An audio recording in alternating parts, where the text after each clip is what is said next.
दृष्टांत में गोकर्ण जी महाराज अपने पिता को समझाते हैं कि पिताजी लौकिक धर्म का परित्याग करके परम धर्म का आश्रय लो। कथा सुनने का लक्ष्य बनाकर आप घर से निकले तो रास्ते में कोई इष्ट मित्र मिल जाए तो राधे राधे जय सिया राम बोल लो, लेकिन फिर चल दिए। व्यवहार निभाते हुए लक्ष्य की ओर बढ़ो। कोई कार्य के लिए हम जा रहे हैं, हमारा मित्र रास्ते में मिलता है तो ये नहीं कि हम अपने मित्र के पास बैठ जाए तो फिर 4 घंटे बैठे गए। अपना जो लक्ष्य है उससे मिल करके गले लग करके जय सिया राम राम राम बोल करके राधे राधे बोल करके हाल चाल ले करके और फिर तुरंत निकल दिए। हमारा जहाँ लक्ष्य है वहां पहुंचना अनिवार्य है, क्योंकि हम समय के बंधन में बंधे हैं, समय हमारे बंधन में नहीं है।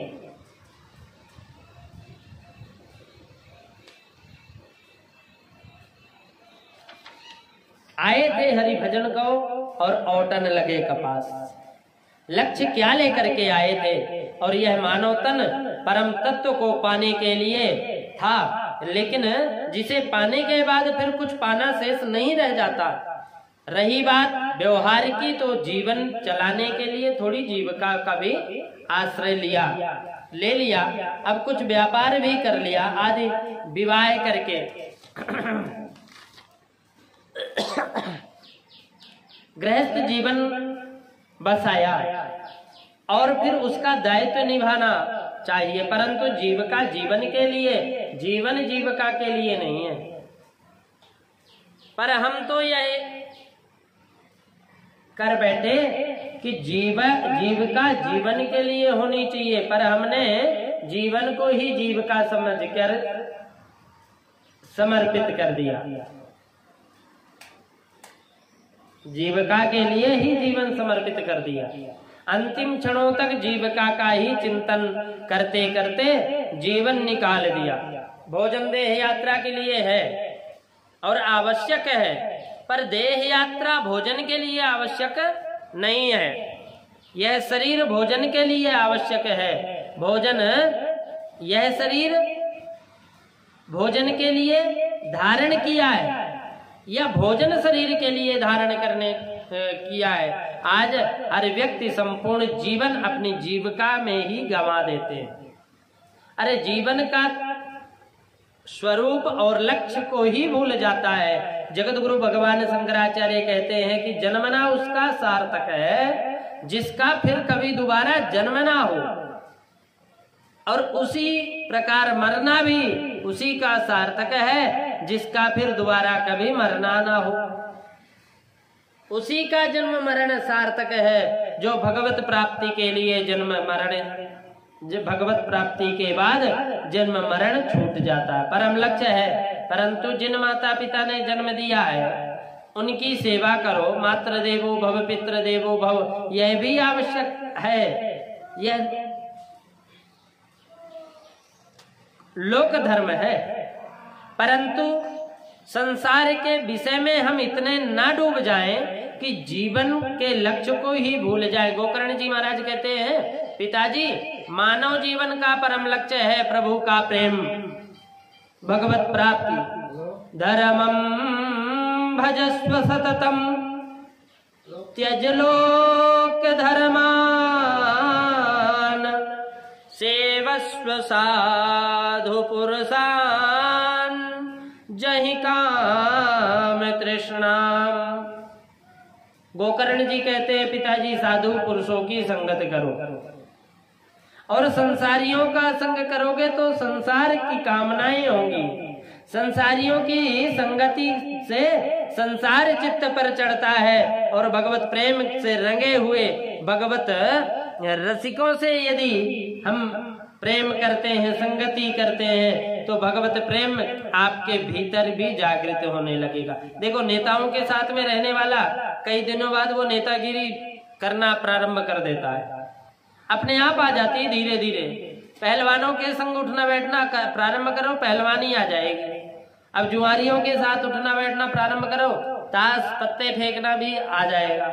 ठीक उसी प्रकार भगवत रसिकों का संग करोगे तो भगवत प्रेम अपने आप अपने जीवन में आता चला जाएगा। जैसी संगति वैसे रंगति। तो संतों का परम धन भगवान नाम है। इसलिए संतों का संग करो। गोकर्ण जी महाराज कहते हैं, पिताजी भगवान की मधुर रसमयी कथा सुनो। जिसकी चर्चा ज्यादा से ज्यादा सुनते हैं चित्त उधर ही खींचता चला जाता। अच्छा, गोविंद के चरित्रों की के तो चरित्र ही खींचने वाले हैं। कृष्ण शब्द का अर्थ होता है करसतीत कृष्णा। जो मन को अपनी ओर खींचे वही तो, उसी का नाम तो कृष्ण है। इसलिए भगवत मधुर कथा सुनो, भगवत चर्चा ज्यादा से ज्यादा सुनो। ऐसा करने से आपका चित्त अपने आप ही भगवत रसिक हो जाएगा। गोकर्ण जी का एक एक शब्द आत्मदेव जी के बुद्धि में बैठ गया। बेटे का एक एक शब्द पिता के बुद्धि में बैठ गया। एवं सुतोक्ति वशतोऽपि गृहं विहाय यातो वनम स्थिर मतिर गति 60 वर्षः। 60 वर्ष में युक्तो हरेरनुदिनं परिचर्ययासौ श्री कृष्णमापनियतं दशमस्य पाठात्। 60 वर्ष की अवस्था में गति 60 वर्ष है। 60 वर्ष की अवस्था में आत्मदेव को अपने पुत्र की एक एक बात एवं सुतोक्ति वसतोपि गृहं विहाय, एक एक बात अच्छी तरह चित्त में बैठ गई और तुरंत घर को त्याग दिया। गृहं विहाय और वनम, या तो वनम, घर को त्याग कर वन की ओर चले गए। संतों के बीच में रह करके भगवत श्रीमद् भागवत के 10वें स्कंद का पाठ करते हुए नियतम श्री कृष्ण माप नियतम 10मस्य पाठात्, 10वें स्कंद का पाठ करते हुए भगवत चरणार विंद में रति करता हुआ ब्राह्मण अंत में परम गति को प्राप्त हुआ। अब पिताजी के बन जाने के बाद धुंधकारी ने माताजी को पकड़ा और माताजी को बोला कि माताजी सारा माल तुम्हें सौंप कर पिताजी गए होंगे, अब जल्दी जल्दी बता दो माल कहाँ रखा है, कितनी तिजोरियां छिपा रखी हैं। मैया बोली बेटा तूने घर में छोड़ा ही क्या है, अब तो बर्बाद, सब कुछ बर्बाद कर दिया, अब फूटी कौड़ी नहीं है, मैं तुझे कहां से ला कर दूं। डांटने लग गया माँ को। धुंधकारी बोला झूठ बोलती हो, नहीं बताओगी तो जलती लकड़ी से बुरी तरह पीटूंगा। क्ववित्तम तिष्ठति ब्रूहि हनिष्ये लत्तया नचेत। तब धुंधली रोने लगी, हाय हाय यह क्या हो गया, अब तो निश्चय ही यह दुष्ट मुझे मारेगा, कहाँ जाऊं, क्या करूं, कुछ समझ में नहीं आया। तो वो रात्रि में घर छोड़कर भाग गई और कूपे पातः कुतो कृतो रात्रौ तेन सा निधनम गता। वह अंध कुआं में जाकर के रात्रि के समय अपने जीवन का प्राणांत कर लिया। अब पिताजी संत के साथ गए, माताजी कुएं में गिर गई। तो अब गोकर्ण जी को लगा कि कहीं अब मेरा ही बारी ना हो। अतः तीर्थ यात्रा करने के बहाने भैया को समझा बुझा करके गोकर्ण जी निकल गए। अब धुंधकारी घर में बिल्कुल अकेला रहा। तो 5 गणकाओं को बाजार से बुलाकर घर में रख लिया और निरंतर चोरी डकैती डालना प्रारंभ कर दिया। अब उन चोरी डकैती करके जो भी धन एकत्रित करे उन देवियों को ला करके सौंप देता था। विचार कीजिए, ये आत्मदेव की कथा नहीं है, ये हम सब की कथा है। तुंगभद्रा नदी के तट पर रहने वाला यह ब्राह्मण आत्मदेव, उसी प्रकार यह हमारा शरीर भी तुंगभद्रा है। तुंग अर्थात श्रेष्ठ और भद्र अर्थात कल्याण, जिसके द्वारा उत्तम कल्याण का मार्ग प्रशस्त हो वह तुंगभद्रा है। वह हमारा मानव शरीर है। इसी में रहने वाला प्रत्येक जीवात्मा ब्राह्मण आत्मदेव है।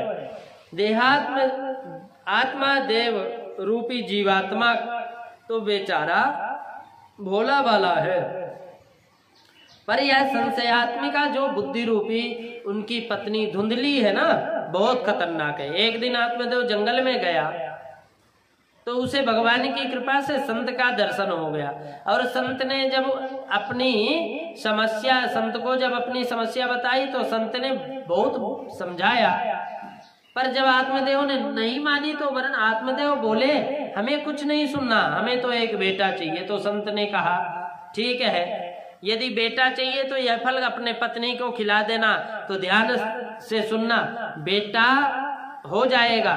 तो क्या धुंधक पंडित जी फल अपने पत्नी को खिलाए? नहीं खिलाए। पंडित जी ने स्वीकार तो कर लिया कि खिला दूंगा, लेकिन ला करके देवी को थमा दिया कि खा लेना। तो समस्या ही, अगर वो खा लेती तो सब और पंडित जी खिला देते अपने सामने तो समस्या पैदा ही नहीं होती धुंधकारी की। परंतु गलती कहाँ हो गई कि खा लेना। अब धुंधली ने खाया नहीं। उसी प्रकार हम संतों के पास भी संतों के पास में जाकर बैठते हैं तो संतों का उपदेश तो बहुत सुनते हैं, ज्ञान हमें बहुत मिलता है, लेकिन ज्ञान रूपी फल भी प्राप्त होता है। संतों के वचनों से जो ज्ञान प्राप्त होता है वही दिव्य फल है। पर संत कहते हैं कि जो प्रवचन सुन रहे हो उसे अपने घर में जाकर जरा मनन पूर्वक अपनी बुद्धि में उतार लेना, इसे अपनी बुद्धि में रख लेना।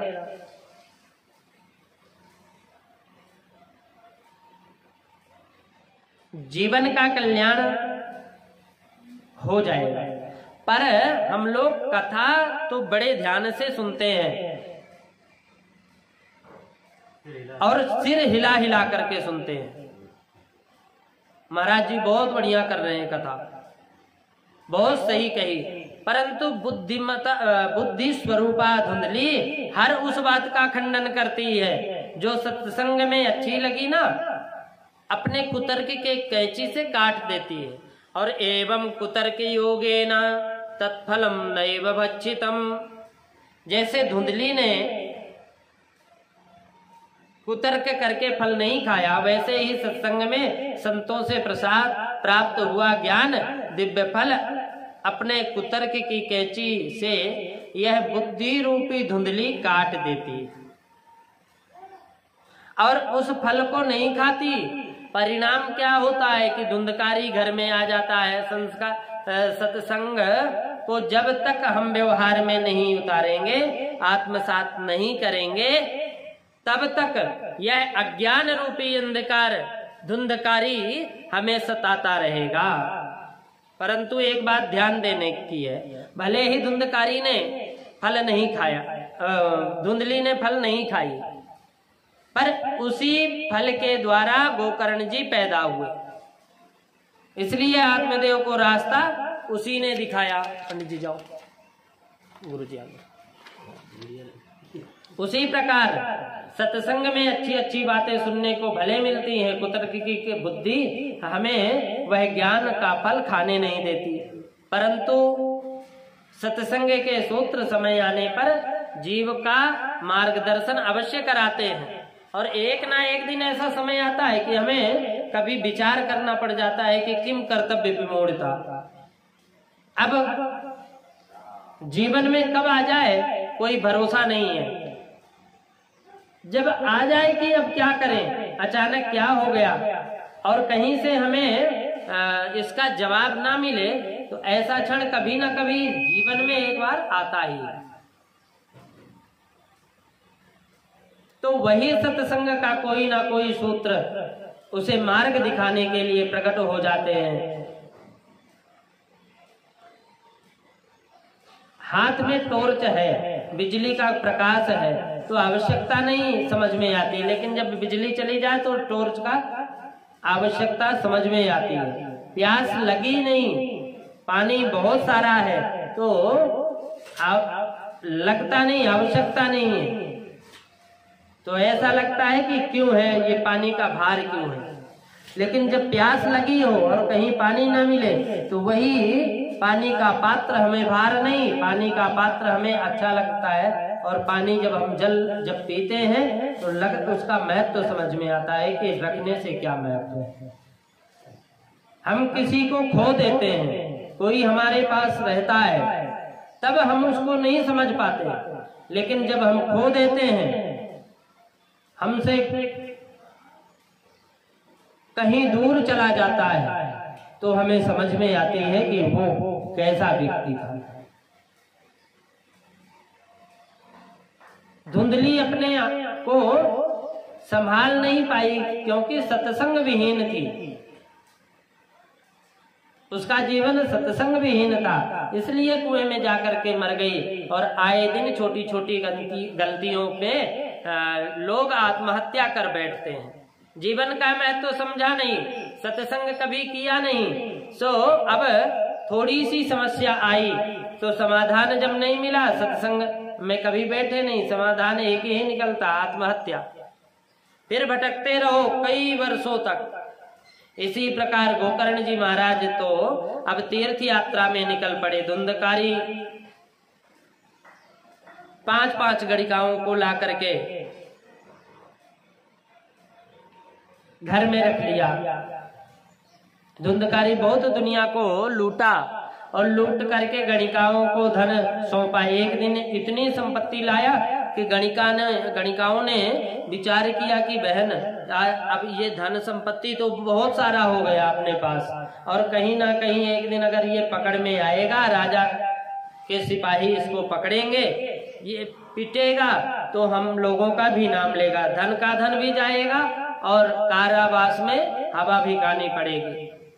अब अपने पास पर्याप्त धन हो चुका है, इसलिए ठिकाने लगा दो इसे, तो जीवन भर आनंद करो।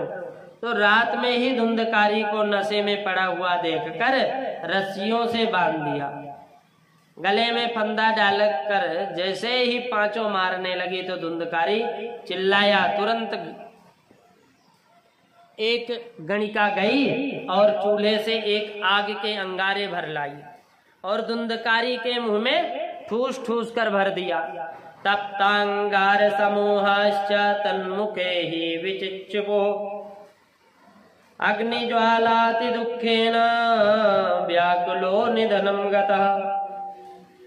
आगे के अंगारों से विकल होकर के तड़प तड़प कर धुंधकारी मर गया और गणिकाओं ने उस शव को गाड़ दिया। धन का बंटवारा करके पांचों अपने अपने घर चली गईं। सनकादि कहते हैं, नारद जी, जो धन से प्रेम करने वाली स्त्रियां होती हैं, ऐसी देवियों पर कभी विश्वास नहीं करना चाहिए। सुधामयं वचो यासाम कामिनां रसवर्धनम हृदयं क्षुरधाराभं प्रियः कुनाम योषिताम। इधर